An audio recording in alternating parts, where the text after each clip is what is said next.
शांति। 3 नवंबर 2023। बाबा के महावाक्य। मीठे बच्चे, ज्ञान योग की शक्ति से वायुमंडल को शुद्ध बनाना है। स्वदर्शन चक्र से माया पर जीत पानी है। प्रश्न, किस एक बात से सिद्ध हो जाता है कि आत्मा कभी भी ज्योति में लीन नहीं होती? उत्तर, कहते हैं बनी बनाई बन रही। तो जरूर आत्मा अपना पाठ रिपीट करती है। अगर ज्योति ज्योत में लीन हो जाए तो पाठ समाप्त हो गया। फिर अनादि ड्रामा कहना भी गलत हो जाता है। आत्मा एक पुराना चोला छोड़ दूसरा नया लेती है, लीन नहीं होती। गीत, ओ दूर के मुसाफिर। ओम शांति। अब जो योगी और ज्ञानी बच्चे हैं, जो औरों को समझा सकते हैं, वह इस गीत का अर्थ यथार्थ रीति समझ सकते हैं। जो भी मनुष्य मात्र हैं, सब कब्र दाखिल हैं। कब्र दाखिल उनको कहा जाता है जिनकी ज्योति उजाई हुई होती है, जो तमो प्रधान हैं, जिन्होंने स्थापना की है और जन्म बाय जन्म पालना अष्ट निमित्त बने हुए हैं। उन सब ने अपने जन्म पूरे कर लिए हैं। आदि से लेकर अंत तक किस किस धर्म की स्थापना हुई है, हिसाब निकाल सकते हैं। हद का जो नाटक होता है, उसमें भी मुख्य ड्रामा के क्रिएटर, डायरेक्टर, एक्टर जो होते हैं, उनका ही मान होता है। कितनी प्राइज मिलती है, जलवा दिखलाते हैं ना। तुम्हारा फिर है ज्ञान योग का जलवा। अब मनुष्यों को यह तो पता नहीं है कि मौत सामने है। हम इस ड्रामा में कितने जन्म लेते हैं, कहाँ से आते हैं, डिटेल सभी जन्मों को तो हम तुम नहीं जान सकते हैं। बाकी इस समय हमारा भविष्य के लिए पुरुषार्थ चल रहा है। देवता तो बनेंगे, परंतु किस पद को पाएंगे, उसके लिए पुरुषार्थ करना है। तुम जानते हो, इन लक्ष्मी नारायण ने 84 जन्म लिए हैं। अब यह जरूर राजा रानी बनेंगे। फीचर्स भी जानते हैं, प्रैक्टिकल में साक्षात्कार कराते हैं, भक्ति मार्ग में भी साक्षात्कार होते हैं। वह तो जिसका ध्यान करते हैं उनका साक्षात्कार होता है। चित्र श्री कृष्ण का सावरा देखा, उसका ध्यान करेंगे तो ऐसा साक्षात्कार हो जाएगा। बाकी श्री कृष्ण ऐसा सांवरा है नहीं। मनुष्यों को इन बातों का ज्ञान तो कुछ भी रहता नहीं है। अभी तुम प्रैक्टिकल में हो, सूक्ष्म वतन में भी देखते हो, वैकुंठ में भी देखते हो। आत्मा और परमात्मा का ज्ञान है, आत्मा का ही साक्षात्कार होता है। यहाँ तुम जो साक्षात्कार करते हो उसकी तुम्हारे पास नॉलेज है। बाहर वालों को भल आत्मा का साक्षात्कार होता है, परंतु नॉलेज नहीं है। वह तो आत्मा सो परमात्मा कह देते हैं। आत्मा स्टार तो बरोबर है ही, यह तो बहुत दिखाई पड़ते हैं। जितने मनुष्य हैं उतनी आत्माएं हैं। मनुष्यों के शरीर इन आँखों से देखने में आते हैं। आत्मा को दिव्य दृष्टि द्वारा देखा जा सकता है। मनुष्यों के रंग रूप भिन्न भिन्न हैं, आत्माएं भिन्न भिन्न नहीं, सब एक जैसी ही है। सिर्फ पाठ हर आत्मा का भिन्न भिन्न है। जैसे मनुष्य छोटे बड़े होते हैं, वैसे आत्मा छोटी बड़ी नहीं होती है। आत्मा की साइज एक ही है। अगर आत्मा ज्योति में लीन हो जाए तो पाठ रिपीट कैसे करेगी? गाया भी जाता है बनी बनाई बन रही। यह अनादि वर्ल्ड ड्रामा चक्कर लगाता रहता है। यह तुम बच्चे जानते हो। मच्छरों सदृश आत्माएं वापस जाती हैं। मच्छरों को तो इन आँखों से देखा जाता है, आत्मा को दिव्य दृष्टि बिना देख नहीं सकते। सतयुग में तो आत्मा के साक्षात्कार की दरकार नहीं रहती। समझते हैं कि हम आत्मा को एक पुराना शरीर छोड़ दूसरा नया लेना है। परमात्मा को तो जानते ही नहीं। अगर परमात्मा को जानते तो सृष्टि चक्र को भी जानना चाहिए। तो गीत में कहते हैं हमको भी साथ ले लो। पिछाड़ी में बहुत पछताते हैं।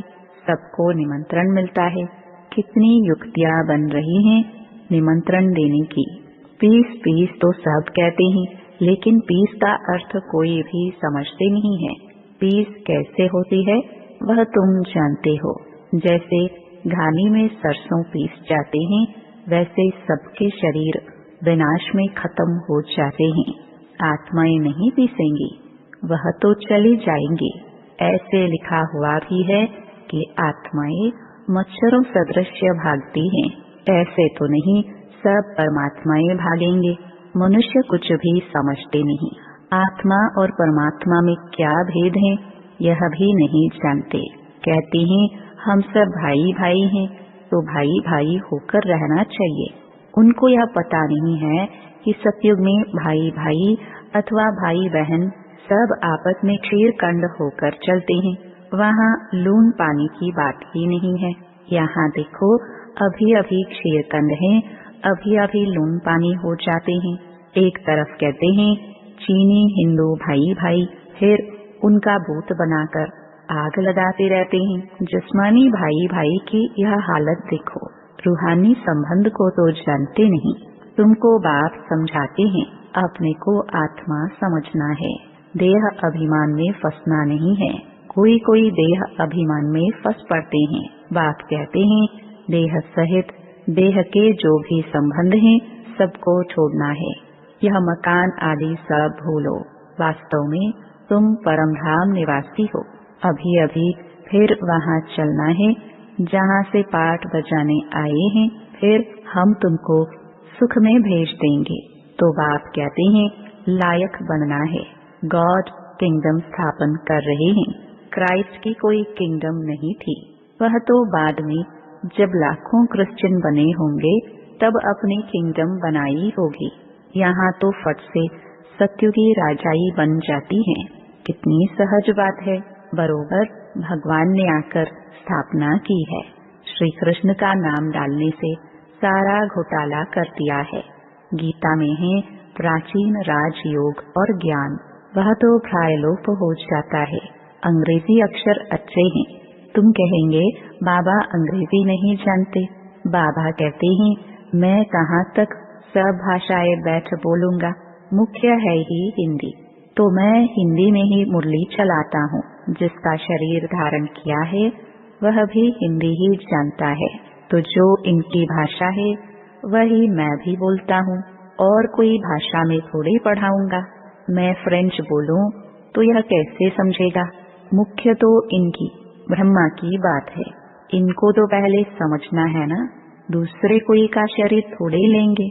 गीत में भी कहते हैं मुझे ले चलो, क्योंकि बाप और बाप के घर का तो किसको भी पता नहीं है। दपोड़ा मारते रहते हैं। अनेक मनुष्यों की अनेक मतें हैं, इसलिए सूत मूंझा हुआ है। बाप देखो कैसे बैठे हुए हैं। यह चरण किसके हैं? शिव बाबा के। वह तो हमारे है ना, मैंने लोन दिया है। शिव बाबा तो टेम्पररी यूज करते हैं, वैसे यह चरण तो मेरे है ना। शिव के मंदिर में चरण नहीं रखते हैं, चरण श्री कृष्ण के रखते हैं। शिव तो है ऊंच ते ऊंच, तो उनके चरण कहाँ से आए? हाँ, शिव बाबा ने उधार लिया है। चरण तो ब्रह्मा के ही हैं। मंदिरों में बैल दिखाया है, बैल पर सवारी कैसे होगी? बैल पर शिव बाबा कैसे चढ़ेंगे? शालिग्राम आत्मा सवारी करती है मनुष्य के तन पर। बाप कहते हैं मैं जो तुमको ज्ञान सुनाता हूँ वह प्रायलोप हो गया है। आटे में नमक मिसल रह गया है, उसको कोई भी समझ नहीं सकते। मैं ही आकर उसका सार समझाता हूँ। मैंने ही श्रीमत देकर सृष्टि चक्र का राज समझाया था। उन्होंने फिर देवताओं को स्वदर्शन चक्र दिखा दिया है। उनके पास तो ज्ञान है नहीं। यह है सारी ज्ञान की बात। आत्मा को सृष्टि चक्र की नॉलेज मिलती है, जिससे माया का सिर काटा जाता है। उन्होंने फिर स्वदर्शन चक्र असुरों के पिछाड़ी फेंकते हुए दिखाया है। इस स्वदर्शन चक्र से तुम माया पर जीत पाते हो। कहाँ की बात कहाँ ले गए हैं।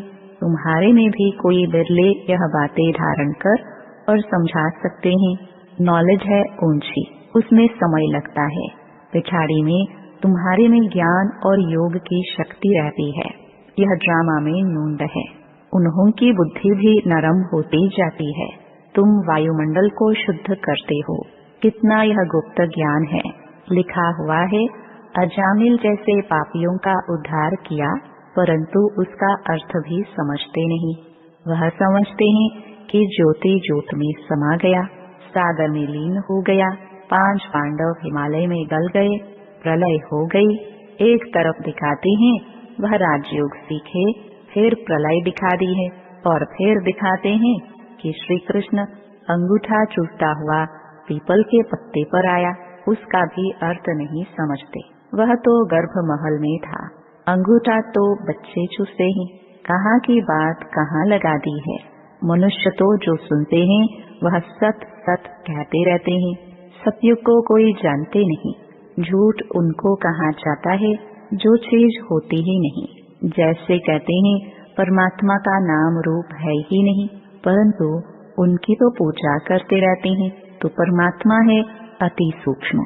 उन जैसी सूक्ष्म चीज कोई है नहीं, एकदम बिंदी है। सूक्ष्म होने कारण ही कोई जानते नहीं। भल आकाश को भी सूक्ष्म कहा जाता है, परंतु वह तो पोलार है। 5 तत्व हैं, 5 तत्वों के शरीर में आकर प्रवेश करते हैं। वह कितनी सूक्ष्म चीज है, एकदम बिंदी है। स्टार कितना छोटा है। यहाँ परमात्मा स्टार बाजू में आकर बैठे तब तो बोल सके। कितनी सूक्ष्म बातें हैं। मोटी बुद्धि वाले तो जरा भी समझ न सके। बाप कितनी अच्छी अच्छी बातें समझाते हैं। ड्रामानुसार जो कल्प पहले पाठ बजाया है वही बजाते हैं। बच्चे समझते हैं बाबा रोज आकर नई नई बातें सुनाते हैं तो नया ज्ञान होगा ना, तो रोज पढ़ना पड़े। रोज कोई नहीं आते हैं तो फ्रेंड के पास जाकर पूछते हैं कि आज क्लास में क्या हुआ। यहाँ तो कोई पढ़ना ही छोड़ देते हैं, बस कह देते हैं अविनाशी ज्ञान रत्नों का वर्षा नहीं चाहिए। अरे पढ़ना छोड़ा तो तुम्हारा क्या हाल होगा। बाप से वर्षा क्या लेंगे। बस तकदीर में नहीं है। यहाँ स्थूल मिल्कियत की तो कोई बात नहीं है। ज्ञान का खजाना बाप से मिलता है। वह मिल्कियत आदि तो सब कुछ विनाश होना है, उसका नशा कोई रख न सके। बाप से ही वर्षा मिलना है। तुम्हारे पास भल करोड़ों की मिल्कियत है, वह भी मिट्टी में मिल जानी है। इस समय की ही सारी बात है। यह भी लिखा हुआ है कि किसकी दबी रहेगी धूल में, किसकी जलाए आग। इस समय की बातें पिछाड़ी में चली आती हैं। विनाश तो अभी होना है, विनाश के बाद फिर है स्थापना। अभी वह स्थापना कर रहे हैं। वह है अपनी राजधानी। तुम दूसरों के लिए नहीं करते हो। जो कुछ करेंगे वह अपने लिए। जो श्रीमत पर चलेगा वह मालिक बनेगा। तुम तो नए विश्व में नए भारत के मालिक बनते हो।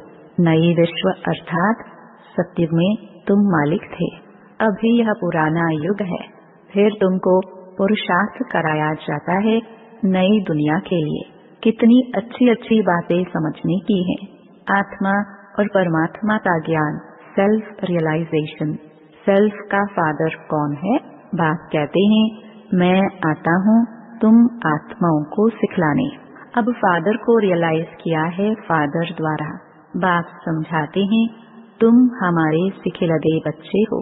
कल्प के बाद फिर से आकर मिले हो वर्षा लेने के लिए, तो पुरुषार्थ करना चाहिए ना, नहीं तो बहुत पछताना होगा, बहुत सजा खानी पड़ेगी। जो बच्चे बनकर और फिर कुकर्म करते हैं उनकी तो बात मत पूछो। ड्रामा में देखो बाबा का कितना पाठ है, सब कुछ दे दिया। बाबा फिर कहते हैं भविष्य 21 जन्मों के लिए रिटर्न दूंगा। आगे तुम इनडायरेक्ट देते थे तो भविष्य में 1 जन्म के लिए देता था। अभी डायरेक्ट देते हो तो भविष्य 21 जन्मों के लिए इंश्योर कर देता हूँ। डायरेक्ट इनडायरेक्ट में कितना फर्क है। वह द्वापर कलयुग के लिए इंश्योर करते हैं ईश्वर को, तुम सत्युग त्रेता के लिए इंश्योर करते हो। डायरेक्ट होने के कारण 21 जन्मों के लिए मिलता है। अच्छा, मीठे मीठे सिखिलरे बच्चों प्रति माता पिता बाप दादा का नंबरवार पुरुषार्थ अनुसार याद प्यार और गुड मॉर्निंग। रूहानी बाप के रूहानी बच्चों को नमस्ते। धारणा के लिए मुख्य सार। पहला, अविनाशी बाप से अविनाशी ज्ञान रत्नों का खजाना ले तकदीरवान बनना है। नया ज्ञान, नई पढ़ाई रोज पढ़नी है। वायुमंडल को शुद्ध बनाने की सेवा करनी है। दूसरा, भविष्य 21 जन्मों के लिए अपना सब कुछ इंश्योर कर देना है। बाप का बनने के बाद कोई भी कुकर्म नहीं करना है। वरदान, स्व उन्नति का यथार्थ चश्मा पहन एग्जाम्पल बनने वाले अलबेलेपन से मुक्त भव। जो बच्चे स्वयं को सिर्फ विशाल दिमाग की नजर से चेक करते हैं, उसका चश्मा अलबेलापन का होता है। उन्हें यही दिखाई देता है कि जितना भी किया है उतना बहुत किया है। मैं इन आत्माओं से अच्छा हूँ। थोड़ी बहुत कमी तो नामी ग्रामी में भी है, लेकिन जो सच्चे दिल से स्वयं को चेक करते हैं, उनका चश्मा यथार्थ स्व उन्नति का होने के कारण सिर्फ बाप और स्वयं को ही देखते, दूसरा तीसरा क्या करता यह नहीं देखते। मुझे बदलना है, इसी धुन में रहते हैं, वह दूसरों के लिए एग्जाम्पल बन जाते हैं। स्लोगन, हदों को सर्ववंश सहित समाप्त कर दो तो बेहद की बादशाही का नशा रहेगा। ओम शांति।